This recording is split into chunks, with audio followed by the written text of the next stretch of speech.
quel est l'objectif de votre visite au Maroc? Déjà, s'inscrire dans la grande tradition qui est celle de la droite française, d'amitié, d'estime pour le royaume du Maroc, pour nos homologues dans les différents partis ici qui forment la coalition au gouvernement, et puis s'inscrire au-delà de la tradition de la droite française, dans aussi ce réchauffement des relations diplomatiques qui existent entre la France et le royaume du Maroc. Nous avons pu rencontrer par exemple monsieur l'ambassadeur de France ici au Maroc, où nous avons pu échanger sur la situation, sur ce réchauffement. Et c'est un moment qui est extrêmement important parce qu'il y a quelques mois, nous étions à peu près les seuls à déplorer ce refroidissement extrêmement important, cette brouille historique entre la France et le Royaume du Maroc. Et aujourd'hui, pouvoir venir sans aucune échéance électorale quelconque dans les prochains mois ou prochaines années, pour réaffirmer notre attachement à l'amitié entre nos deux peuples, entre nos deux pays, et entre nos dirigeants, c'est quelque chose qui nous tenait extrêmement à cœur, et c'est aussi pour cela que nous sommes ici aujourd'hui. Je viens d'apprendre que les Républicains, le parti des Républicains, va mettre en œuvre une politique de partenariat avec la jeunesse, les partis politiques marocains.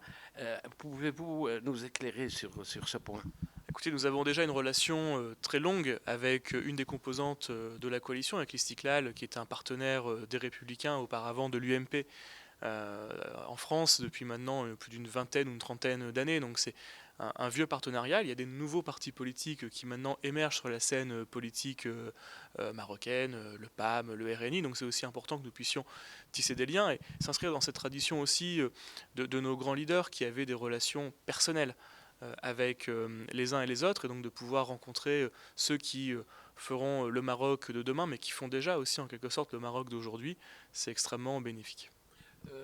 Quelle position avez-vous sur le leadership du Maroc dans la région?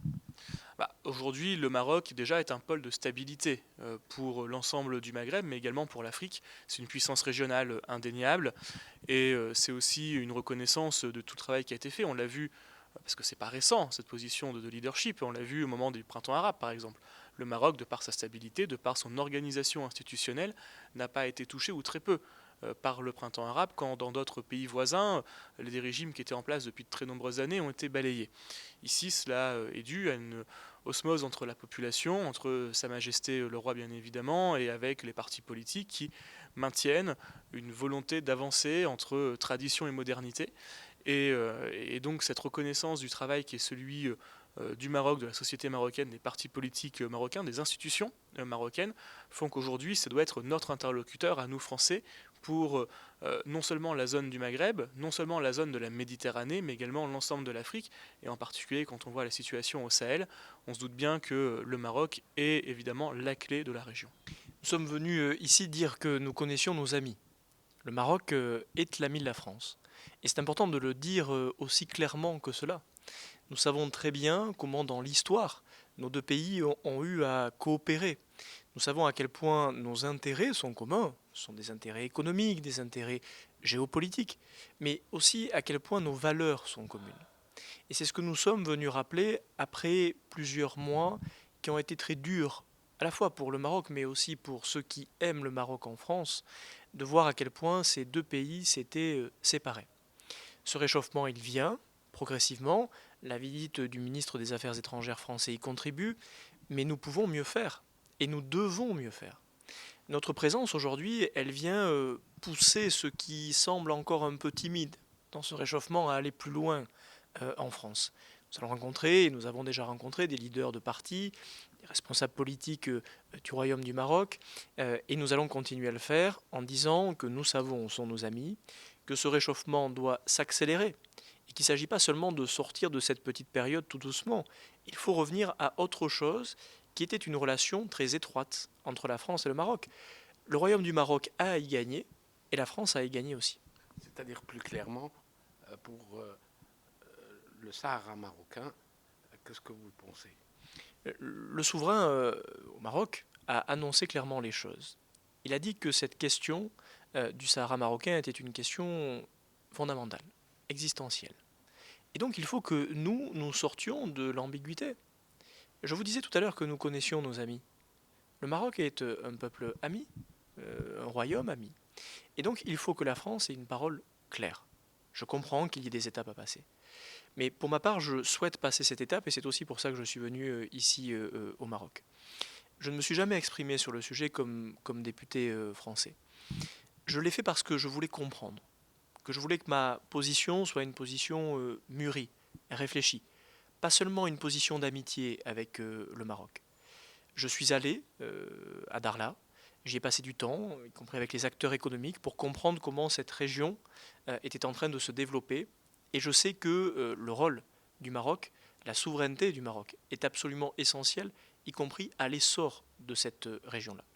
C'est la raison pour laquelle j'appelle mon pays à avoir une parole nette. Cette parole nette, c'est de dire que le Sahara marocain doit bénéficier de la souveraineté pleine et entière du Maroc. Le dire après avoir réfléchi est fondamental et c'est le sens de ma démarche. Je ne viens pas dans un coup politique le dire pour faire plaisir. Je le dis après être venu plusieurs fois, après avoir réfléchi et après en être aujourd'hui absolument convaincu. Si nous voulons que les relations entre le Royaume du Maroc et la France s'installent à nouveau solidement, il faut un pas. Et ce pas passe par la question du Sahara marocain. Le Maroc est en train de faire une série de réformes sous l'impulsion du souverain.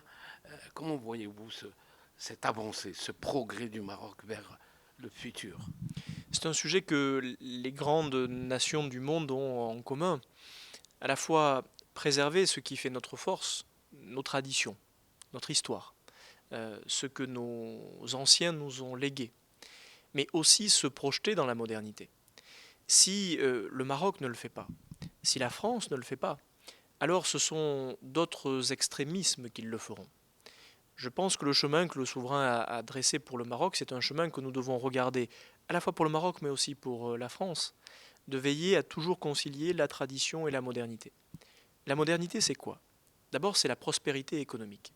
Si nous voulons que dans ces grands pays du monde, les colères ne prennent pas le dessus, il faut que la prospérité économique soit là. Il faut que chacun puisse vivre dignement, puisse gagner sa vie, puisse avoir une sécurité. La deuxième condition, c'est de regarder quels sont les grands défis qu'on va relever pour l'avenir. Les défis des libertés, des droits de l'homme, les défis de l'innovation économique, de la santé, de la recherche. Tous ces sujets-là, nous savons que nous pouvons coopérer. Et je trouve que le chemin qui est dressé, à la fois d'une grande tradition et d'une immense modernité, c'est un chemin qui ressemble au Royaume du Maroc, mais qui ressemble aussi à la France.